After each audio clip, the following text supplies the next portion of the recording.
खुल रहा है और उस पर बातचीत करने के लिए ट्रेकॉम के पार्थिव शाह जो आईपीओ पे पैनी नजर रखते हैं जुड़ रहे हैं। भाई गुजराती डायस्पोरा भी बड़ा दबदबा रखता है यूएस में। किसके लिए वोट डाले आपके परिजनों ने? आई थिंक डेफिनेटली अपने मार्केट्स भी चाहते हैं कि ट्रम्प साहब जीते। लग रहा है उनकी पॉलिसीज काफी ग्रोथ ओरिएंटेड होगी और इंडिया के साथ ज्यादा फ्रेंडली होगी। आगे जाते ही देखेंगे कैसे उनका स्टांस रहता है, लेकिन एक चीज गारंटी है, ट्रम्प साहब आएंगे तो मार्केट में हर रोज एक दिन -500, दूसरे दिन +1000 ये देखने को पक्का मिलेगा, जो अपने लास्ट टाइम एक्सपीरियंस किया था। हाँ, वो ट्विटर बिफोर टिकर जो बात कहते थे ना, वो इम्पोर्टेंट हो जाएगा वहाँ पर, ये बात तो क्लियर है। और अब तो ट्विटर के ओनर भी उनके वो हो गए, उन्होंने ऑल इन बेट ले ली थी। ऑल इन बेट ले ली थी, वो ऑल इन हो गए थे वो, बिल्कुल। हाँ, चलिए अब आइए स्विगी की डिटेल्स पे, जिस पे पार्थिव से चर्चा करेंगे। आज से खुलेगा सब्सक्रिप्शन के लिए, फ्राइडे 8 नवंबर को बंद होगा। 371 से 390 रुपीज का प्राइस बैंड, सारी डिटेल स्क्रीन पर हैं, वो आप पढ़ते रहिएगा। 11,000 सवा 11,000 करोड़ रुपए जुटाने के लिए एक मेगा आईपीओ सामने खड़ा है। पार्थिव, धंधा तो अब हम लोग देख देख के सब समझ गए हैं। जो नहीं समझ में आ रहा है, क्योंकि एक और लिस्टेड कंपनी ऑलरेडी मार्केट में है, जोमैटो, उसके सामने स्विगी आ रहा है। तो अपने पास एक लिस्टेड कंपेरेबल है जिसके साथ इसको टोल वो क्या कहते हैं, वे कर सके।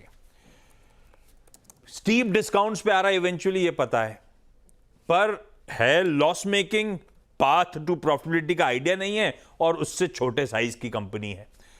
तो क्या टेबल पे वाकई कुछ छोड़ा है, नहीं छोड़ा है? स्विगी पे ट्रेकॉम का व्यू क्या है? देखिए आशीष जी, एक चीज मैं बताऊंगा, पिछले एक साल के अंदर ये कंपनी ने इतना सारा प्री आईपीओ किया है, और if I am not wrong, pre IPO का जो प्राइस बैंड है समवेयर बिटवीन 325 टू 350 के बीच में काफी प्री आईपीओ हुआ है। और अभी जो आईपीओ का प्राइस है वो 371 से 390 है। हम जानते हैं कि the reason why Zomato is quoting at a market cap of 2,10,000 crore और ये अपर प्राइस बैंड पे 87,000 करोड़ पे रहेगा, इतना बड़ा डिस्काउंट का रीजन ये है कि हर एक पैरामीटर्स पे, whether it is gross order value, average order value और मंथली ट्रांजैक्शन यूजर्स, हर एक सेगमेंट में contribution margin no doubt improvement दिखा है स्विगी ने, लेकिन यहाँ पे स्टिल नेगेटिव है, विजर्विस जोमेटो पॉजिटिव है। एक चीज हमें भूलनी नहीं चाहिए, जब जोमेटो का आईपीओ आया था 1 डेढ़ साल तक ये कंपनी ने भी काफी स्ट्रगल किया था, और मार्केट के पार्टिसिपेंट्स ने इन कंपनीज को पार्ट टू प्रॉफिटेबिलिटी के लिए काफी गाइड किया था, इन द सेंस कि that was what the expectation was, until then valuation नहीं मिल रहा था। मुझे लग रहा है स्विगी भी यही चीज अडॉप्ट करेगा आगे जाते।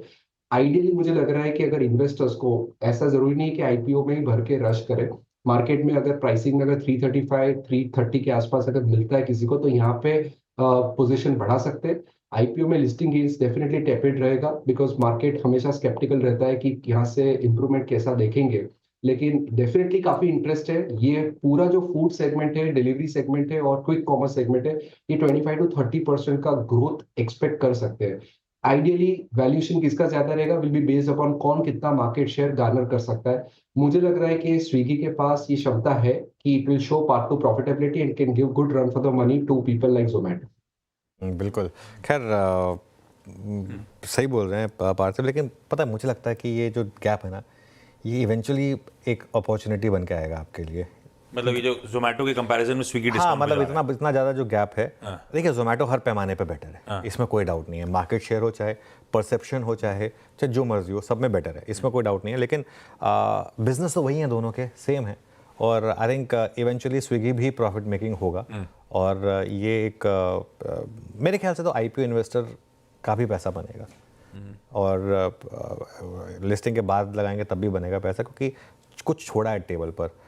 टेक्निकली अगर देखा जाए तो ये जब एक टाइम पे बात हो गई थी, जब वो उनका सीपीएस, तो वो सीसीपीएस और वो सब जो चल रहा था, तब बहुत ज़्यादा वैल्यूएशन की बात हो रही थी, तो उसके हिसाब से तो थोड़ा सा कम है वैल्यूएशन। तो मुझे लग रहा है कि थोड़ा सा यहाँ पर इन्होंने छोड़ा है टेबल पर। हाँ, लॉस मेकिंग है अभी, तो वो एक इम्पैक्ट है, लेकिन जैसे उसने समीर अरोड़ा भी कह रहे थे ना कि जब तक ये प्रॉफिटेबल होंगे नहीं, तब तक कोई बाकी आईपीओज आएंगे नहीं। और यहाँ तो ड्यूओपोल, ये दो ही प्लेयर्स हैं, और सबसे बड़ी बात, कोई गवर्नमेंट इंटरवेंशन नहीं है।